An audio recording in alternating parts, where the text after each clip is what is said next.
दोस्तों, आज हम लोग बहुत ही interesting topic ratio and proportion के बारे में डिस्कस करेंगे।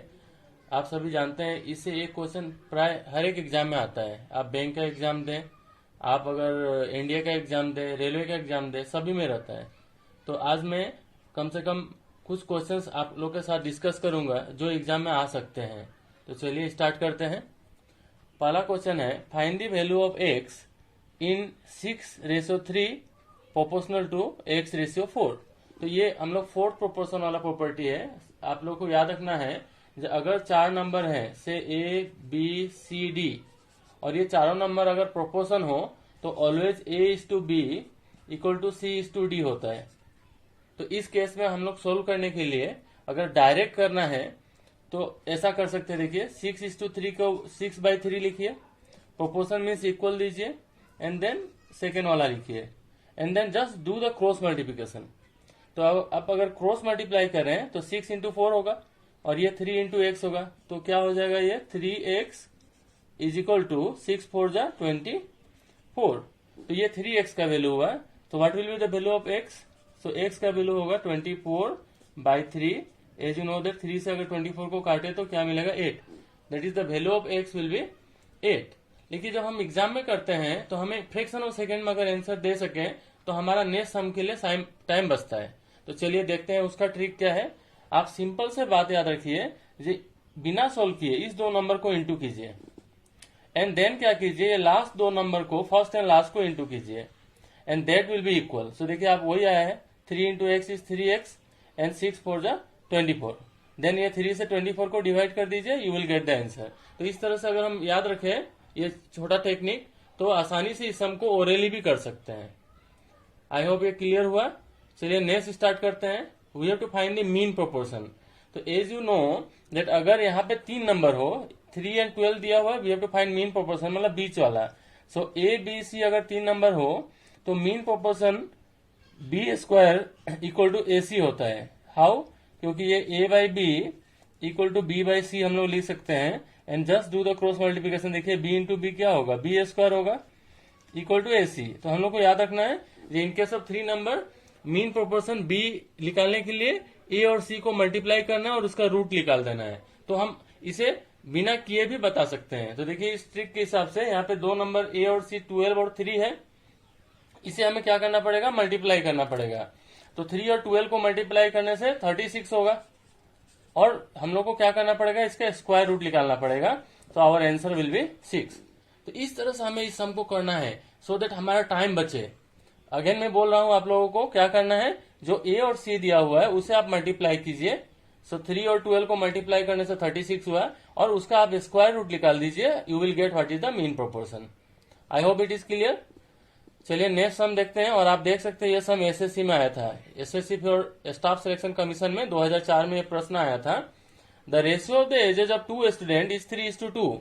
मतलब बड़े स्टूडेंट का एज 3x है और छोटे स्टूडेंट का एक्स क्या है, 2x। हम लोग इसी तरह से एज्यूम करते हैं इस रेशियो को हटाने के लिए कोई एक कांस्टेंट नंबर लगाना पड़ता है। तो से मैं उसको x ले लेता हूं। तो बड़े बच्चे का एज हो गया 3x एंड छोटे बच्चे का एज हो गया 2x। अब क्वेश्चन में बोला है जब बड़ा बच्चा छोटा बच्चा से 5 साल बड़ा है। आप देख सकते हैं बड़ा बच्चा दैट इज 3x वो छोटे बच्चे से 5 साल बड़ा है, दैट इज 2x + 5। अब इसे अगर हम सोल्व करें तो we will get what is the value of x। 2x इधर लाके माइनस कीजिए, 3x से 2x माइनस करने से x मिलेगा, दैट इज इक्वल टू 5। तो हमें पता चल गया x का वैल्यू 5 है। अब अगर हमें बड़े बच्चे का उम्र निकालना हो तो 3x है, दैट इज 3 × 5, दैट इज ये कितना हो जाएगा, 15 हो जाएगा। और छोटे बच्चे का एज होगा 2 × 5, दैट इज 10 होगा।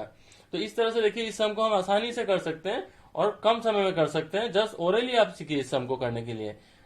इस तरह के रेशियो में x लगाइए, you will get the age of that 2 boy and then condition को यूटिलाइज कीजिए। ये सम मैंने बहुत सारे एग्जाम में देखा है। a/b इक्वल टू 3:4 और b/c इक्वल टू 2:3 हो तो a/b/c निकालिए। आप हमेशा इस तरह के सम में देखिए जो कौन सा नंबर कॉमन है यहाँ पे। तो आप देख सकते हैं b कॉमन है।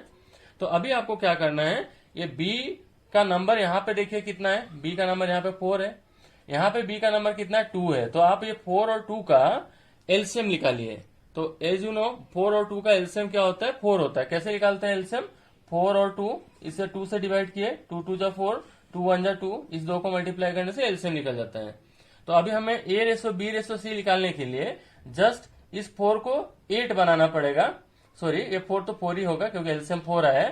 तो इस 4 को 4 बनाना है और इस 2 को 4 बनाना है। तो how I can make it, A ratio B equal to मेरा है 3 रेशियो 4, यहाँ पे ये 4 है, सही है।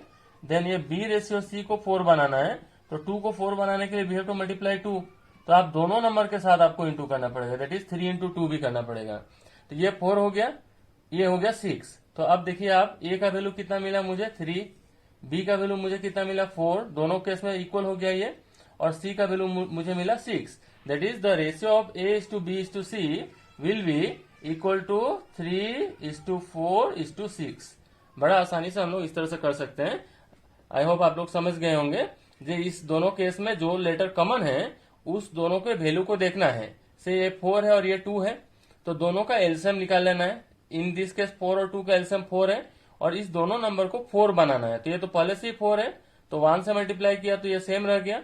यहाँ पे 2 को 4 बनाने के लिए 2 से मल्टीप्लाई किया तो ये 4 हो गया और ये 6 हो गया, and we got the ratio.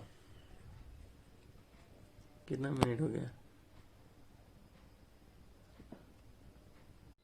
चलिए 5 नंबर क्वेश्चन देखते हैं। आप देख सकते हैं ये एग्जाम सीबीआई के एग्जाम में 1992 में आया था। तो यह क्वेश्चन समझ सकते हैं आप, ट्रिकी होगा क्योंकि सीबीआई में जो क्वेश्चंस आते हैं वो बहुत टफ नहीं होते बट ट्रिक होते हैं। अगर आप वो समझ गए तो आसानी से कर सकते हैं। तो चलिए देखते हैं क्या है। If a cartoon containing a dozen mirrors is dropped, which of the following cannot be the ratio of broken mirrors to the unbroken mirror. मतलब अगर एक कार्टून में 12 मिरर है और उसे हम लोग ड्रॉप कर दे, गिरा दें, तो ब्रोकन और अनब्रोकन मिरर का रेशियो इसमें से कौन सा नहीं हो सकता है। तो रेशियो 2:1 है, 3:1 है, 3:2, 7:5। तो आप हमेशा देखिए यहाँ पे कितने मिरर है, 12।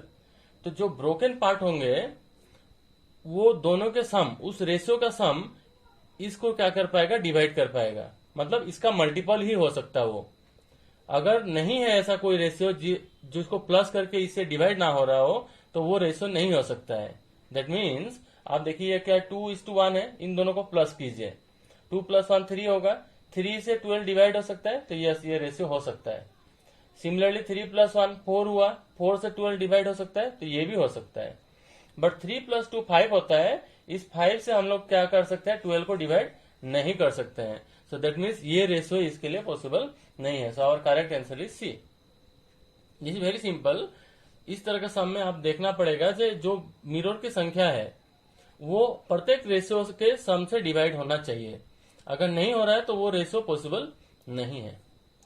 Next 2a = 3b = 4c, then we have to find a ratio b ratio c। ये भी सम बहुत इंपॉर्टेंट है और बहुत ही सिंपल है इसको करने का तरीका। आप इस जो कोफिशिएंट है, ये कोफिशिएंट का आप एलसीएम निकाल लीजिए, या ऐसा कहूं जो ऐसा एक नंबर सोचिए, लीस्ट नंबर जो 2, 3 और 4 तीनों से डिवाइड होता हो। तो 2, 3, 4 तीनों से डिवाइड होने वाला लीस्ट नंबर है 12। तो आप क्या कीजिए, या तो एलसीएम निकाल के इस तरह से 2, 3, 4 का एलसीएम निकाल लीजिए, यू विल गेट 12 ओनली। 12 से इस नंबर को सबको डिवाइड कीजिए, मतलब एलसीएम निकाल के इसको डिवाइड कीजिए। तो कैंसिल कीजिए, कितना होगा 6, इसको कैंसिल करेंगे कितना होगा 4, ये कैंसिल करेंगे तो 3 होगा। तो ये जो नीचे नंबर आया यही ए बी सी का रेशियो होगा। That is A ratio B ratio C = 6:4:3 होगा। तो ये बहुत ही सिंपल तरीका है करने का। जस्ट रिमेम्बर, कोफिशिएंट का एलसीएम निकालिए और उस नंबर से तीनों नंबर को डिवाइड कर दीजिए, what you will get that is the ratio. आप देख सकते हैं एक सम मैंने यहाँ पे 7 नंबर में जो लिया है ये एनडीए में आया हुआ सम है। आप सभी जानते हैं एनडीए का जो सम्स आता है उसे करने के लिए हम लोग को बहुत प्रैक्टिस की जरूरत पड़ती है। ये एक सिंपल रेशियो का सम है लेकिन हमें कॉन्सेप्ट लगाना पड़ेगा। Let A ratio b + c = 6:7। Similarly दिया हुआ b रेशियो a + c = 8:9 और टोटल पैसा दे दिया आपका 221। तो ए बी सी का शेयर बताना है। तो हम जानते हैं ये पार्टनरशिप में भी इस तरह के सम्स आते हैं। जो ए का शेयर निकालने के लिए दिस इज द टेक्निक। आप ए का जो रेशियो उसे ऊपर लिखिए, टोटल ए बी सी जितने भी हैं सबको प्लस करके नीचे लिखिए इनटू टोटल अमाउंट। तो ए, नाउ यू सी हियर, ए का वैल्यू कितना है 6, तो मैंने ऊपर 6 लिखा। देन ए प्लस बी प्लस सी, तो आप इस बी प्लस सी को टोटल एक साथ सोचिए, ये टोटल 7 है और ये ए का वैल्यू है दैट इज 6। तो अगर हम तीनों को प्लस कर दें ए प्लस बी प्लस सी, तो ये 6 प्लस 7 होगा दैट इज 13 हो जाएगा। तो 13 6 बाई 13 इंटू 2 to 1 करेंगे तो that will be the value of A. तो ये ए का वैल्यू मिल गया। सिमिलरली हम लोग इसी तरह से बी का वैल्यू निकालने के लिए, बी का वैल्यू यहाँ पे कितना आप देख सकते हैं 8 है, तो मैंने 8 लिखा। टोटल 8 प्लस 9 लिखा इंटू 2 to 1, तो इससे हमें बी का वैल्यू मिल गया। अब सी का वैल्यू कैसे निकालेंगे, तो ये जो ए और बी का वैल्यू है, इसे टोटल जो पैसा है 221, उसमें से ए और बी का शेयर माइनस कर देंगे तो सी का शेयर मिल जाएगा। तो ये एनडीए का सम है, आसानी से किया जा सकता है, बट ये कॉन्सेप्ट हमको समझना पड़ेगा। जो to find A share we have to write ratio of A by total ratio, sum of the total ratio. B निकालना तो B by sum of the total ratio, in that manner we can calculate. तो I hope आप लोगों को ये sums आसानी से पकड़ में आ गया होगा, और आप सब इस तरह के सम्स घर पे प्रैक्टिस कीजिए। अगर कोई भी डाउट हो तो हम लोग उसे नेक्स्ट क्लास में डिस्कस करेंगे। Thank you.